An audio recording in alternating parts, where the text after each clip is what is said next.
Hai, කොහමද ඔයාලට? කුක්කිත් තිරේසා YouTube channel එකට ඔයාලව සාදරයෙන් පිළිගන්නවා. ඉතින් අද අපි හදන්න යන්නේ chicken biryani එකක්. ඔන්න ඔයාලට පේන ඔය biryani එක තමයි අපි හදන්නේ. රසම රස biryani එක කොහොමද හදන්නේ කියලා එහෙනම් අපි බලමු.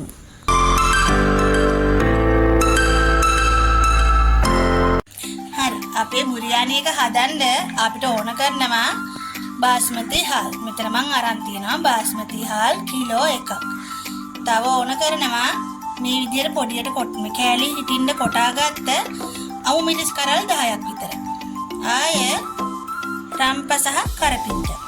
අපහුව අපිට ඕනේ තක්කලි හොඳට ඉදුණ එකෙන් ගන්න. මට ඉදිච්ච ඒවා හම්බුන්නේ නැහැ. ඉතින් මම ලාවට ඉදිච්ච ඒවා තමයි අරන් තියන්නේ. ඒකත් ගෙඩි 5ක් විතර ගන්න.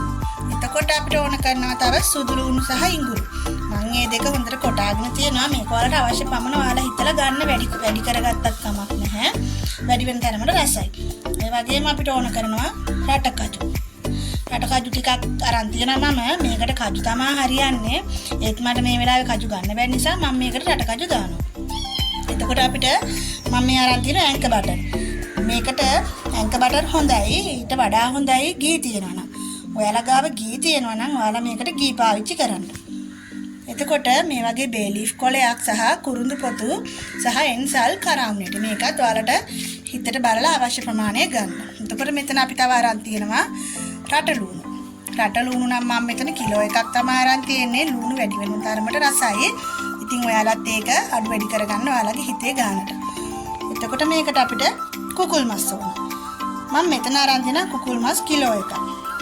बासमती किलो එකට කුකුල් මස් කිලෝ එකක් තමයි මං ගත්තේ. කුකුල් මස් වැඩි වුණත් මේක රසයි. ඒ වගේම අපිට තව ඕන කරනවා මුදෝපු කිරි. මම මේක මෙතනට ගත්තේ නැහැ. මුදෝපු කිරි මේස හැඳි 4-5ක් විතර ඕන කරනවා. ඔයාලට මුදෝපු කිරි හොයාගන්න බැරි නම් ඒකට ඔයාලට ගන්න පුළුවන් සීනි දාපු නැති යෝගට්. තව අපිට අමතරව ඕන කරන්නේ ලුණු, ගම්මිරිස් ඒව තමයි. අපි බලමු දැන් කොහොමද මේක හදන්නේ කියලා. මම දැන් මුලින්ම කරේ අපි ගත්ත බාස්මති කිලෝ එක අරගෙන හොඳට පස්තරයක් විතර අතුල්ලලා හොදලා මේකට පිරෙන්න වතුර. හාල් වැහෙන ප්‍රමාණයට වතුර දාලා පැය භාගයක් විනාඩි 20ක් විතර පෙඟෙන්න තියෙනවා. හරි. ඔන්න හාල් එක පෙඟෙනකන් අපි රටකජු ටිකයි අපිට උමනා කරනවා තව ලුණු ටිකක් ගැඹුරු තෙලේ බැදගන්න. මේක බැදගන්න. අපි දැන් තෙල් එක රත් වුණාම ගින්නර අඩු කරගන්නවා. අඩු කරගෙන අපේ රටකජු ටිකක් මේකට දාගන්නවා. ගින්දර අඩු කරලම තියාගන්න නැත්නම් හර වෙයි. හරි. ඔන්න අපි රටකජු ටික බෙදගත්තා. දැන් මේ ලුණු ටිකක් බෙදගන්නවා. අපි ගත්ත ලුණු එකෙන් තුනට බෙදලා තමයි ගන්නෙ. එකක් අපිට මස් එක ටෙම්පරාදු කරන්න, අනිත් එක බත් එකට. අනිත් ටික අපි ගන්නවා අපේ බත් එකට කලවම් කරන්න මේ විදිහට ගැඹුරු තෙලේ බෙදලා. ගැඹුරු තෙලේ බෙදගත්ත මම රටකජුයි මේ වගේ රන්වන් පාට වෙන්න බෙදගෙන තියෙනවා රටලුණු. මේකට ඔයාලා මතක ඇතුව බදිනකොට ලුණු කුඩු ටිකක් අත ගාලා බදින්න. නෑ අපි ගත්ත ලුණු කිලෝ එකෙන් මම මේ විදිහේ කොටසක් අයින් කරගත්තා මස් එක ටෙම්පරාදු කරන්න. එතකොට මෙන්න මේ කොටස අයින් කරගත්තා බත් එක ටෙම්පරාදු කරන්න. ඊටු ටික මම ගැඹුරු තෙලේ බෙදගත්තා. හරි. ඔන්න දැන් අපි බත් එක හදන්න යන්නේ. මම මේ වගේ රයිස් කුකර් සාස්පානක් තමයි ලිපේ තියාගත්තේ. මේකට ඔන්න තෙල් ටික දාලා දෙන රත් වෙන්න. ඊට පස්සේ අපි දානවා මේකට ඉඟුරු සුදු ලුණු දාන පේස්ට් එකෙන් ඔන්න දැම්මා. හරි. ඔන්න සුදු ලුණු ටික බැදීගෙන ඉදී මම දානවා කොටාගත්ත අමු මිරිස් ටික. ඒත් එක්කම දාගන්න ඕන බේ ලීෆ් කොලයක්, කුරුඳු පොතු, ඊට පස්සේ එන්සල්ලට 4-5ක් කරාම්බුල.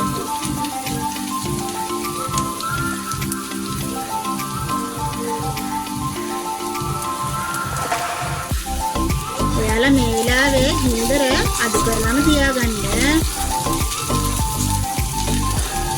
ඔන්න දැන් අපි මේකට එකතු කරනවා අපේ රටලුණු ටික.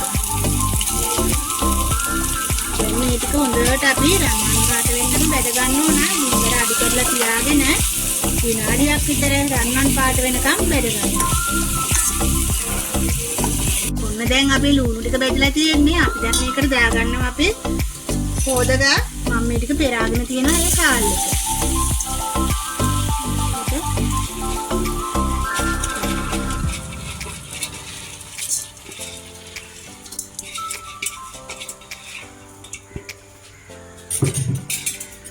දාලා ගින්දර චූට්ටක් වැඩි කරලා අපි මේ විදිහට කලවම් කරගන්නවා. මේකට අපි ලුණු දාගන්න ඔයාලගේ රස අනුව දාගන්න ලුණු. විදිහට ඔන්න අපි කලවම් කරගන්නවා. මේකට ඔයාලගේ රස අනුව ලුණු දාගන්න. දැන් අපි මේකට වතුර දානවා. වතුර දාන ප්‍රමාණය බලාගන්න මේක හාල් එක.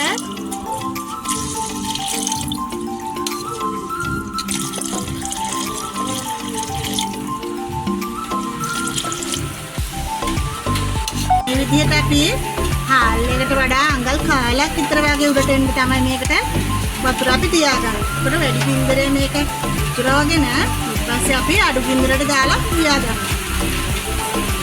මම අස්සක හදා ගන්නයි යන්නේ. ඒකට මම දාගත්තා මේ වගේ වාදනයක් ලිපේ තියලා පොල් තෙල්. අපි මේ වාදනේ ගන්න ඕනේ අපේ බත් එකත් කලවම් කරන්න පුළුවන් ටිකක් ලොකු වාදනයක්. ඒකට ඔන්න අපි දාගන්නවා ඉඟුරු සුදු ලුණු පේස්ට් එක.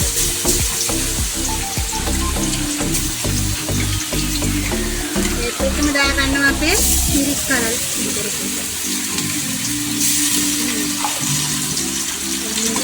මදලින්දරේ තියාගන්න ලිප ටිකක් බැදලා තියන්නේ. දැන් අපි ඒකට දාගන්නවා කරාමුණේ තියෙන්සල් කුරුඳු පොතු එක. ඒත් එක්කම දාගන්නවා කරපිංච. ඊපස්සේ රම්පා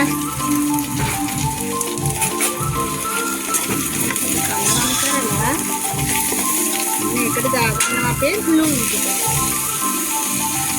මේක හොඳට දැන් සම්මන් පාට වෙනකම් බෙදගන්න.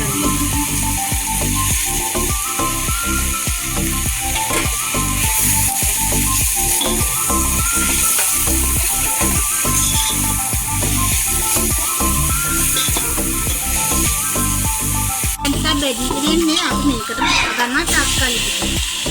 තක්කලි ටික දාලා ටිකක් කොහොම කලවම් කරලා අපි ඒකටම දාගන්නවා ලුණු. ඔයාලගේ රස අනුව ලුණු දාගන්න.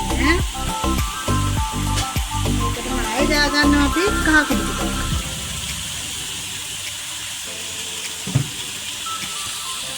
ඊට පස්සේ ගම්මිරිස් කුඩු ටිකක්. දැන් දාගන්නවා තුන පහ කුඩු ටිකක්.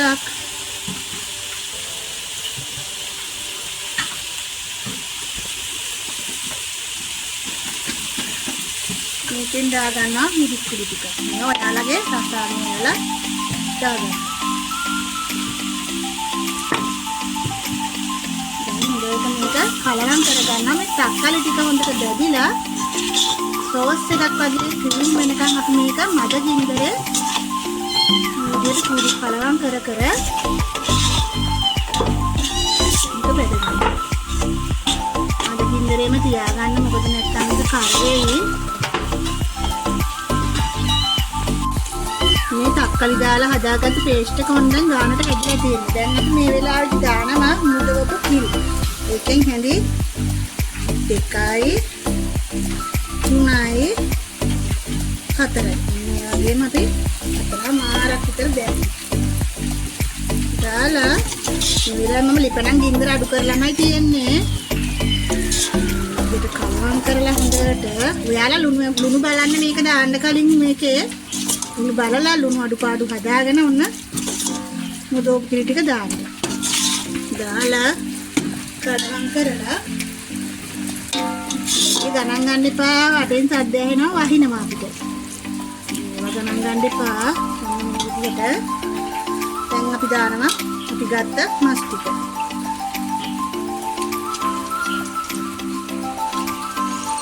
ඔයාලා හොඳට දෙහි ටිකක් දාලා මේ මස් එක හොදගන්න. ටික දාලා දැන් අපි දැන් නම් මොන ගින්දර චූට්ටක් වැඩි කරලා කලවම් කරනවා.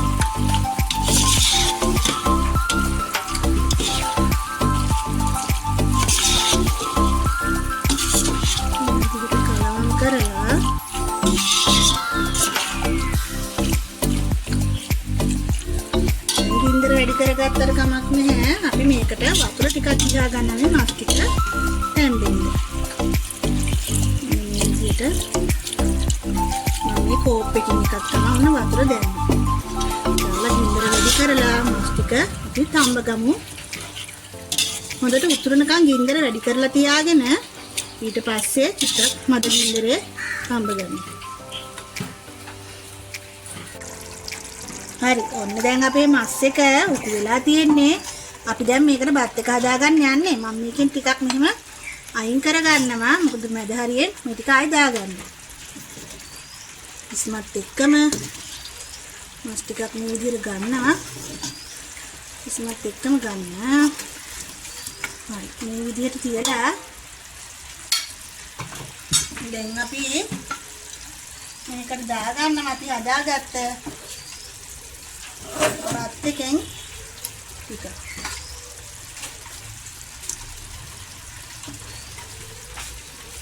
බත් එකෙන් තට්ටුවක් වෙන්න දාගන්නවා.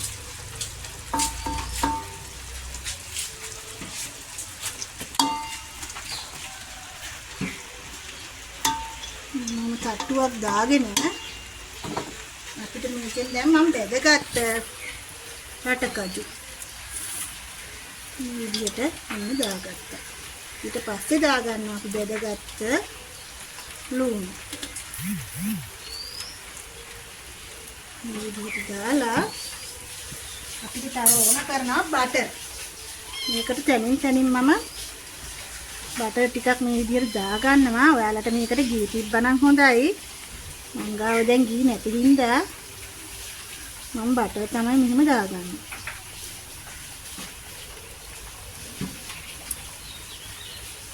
මේක දාගත්තා. දැන් අපි මේකට ආයේ මස් ටිකක් ඔන්න මේ විදිහට ඉස්මයි කෑලි ටිකකුයි මේ විදිහට දාගන්නවා. ඔන්න දැන් අපි ආයෙත් අපේ බත් එකෙන් උඩට මේ විදිහට දාගන්නවා.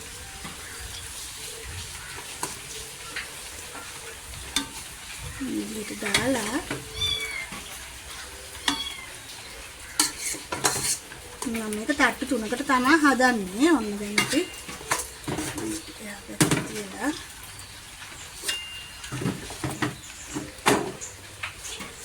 ආයෙත් අපි මේකට දාගන්න ඕන මේ විදිහට ලුණු. බෙදපු ලුණු, රටකජු. ඔයාලා ගාව කජු තියනවා නම් මේකට කජු දාගන්න. මම රටකජු තමයි දැම්මේ.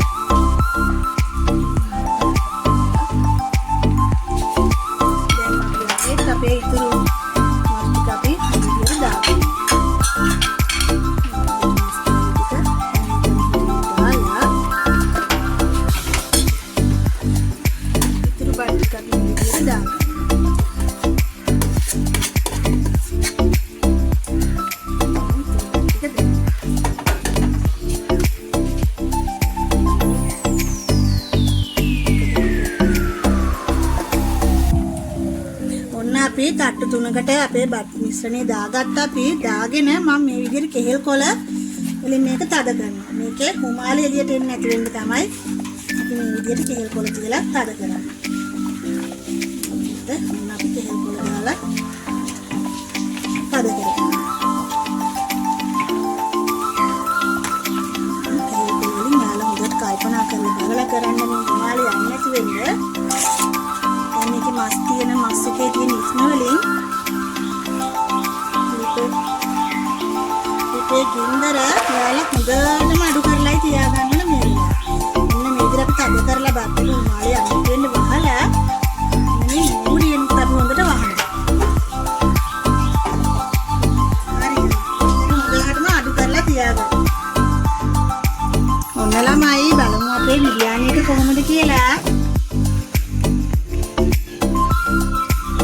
ඔයාලා මේක ලිපේ තිබ්බට පස්සේ චූට්ටක් විතර කෙහෙල් කොලේ අරලා බලන්න බත් ඇඹිලාද කියලා.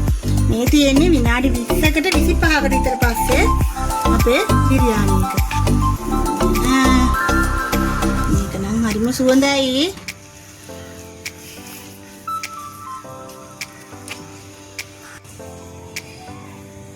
ඔන්න මම මේ විදිහට මේ හැඳි මිටකින් මේක කලවම් කරගත්තා. මේ විදිහට පොඩි වෙන්නේ නැති වෙන්න කලවම් කරගන්න.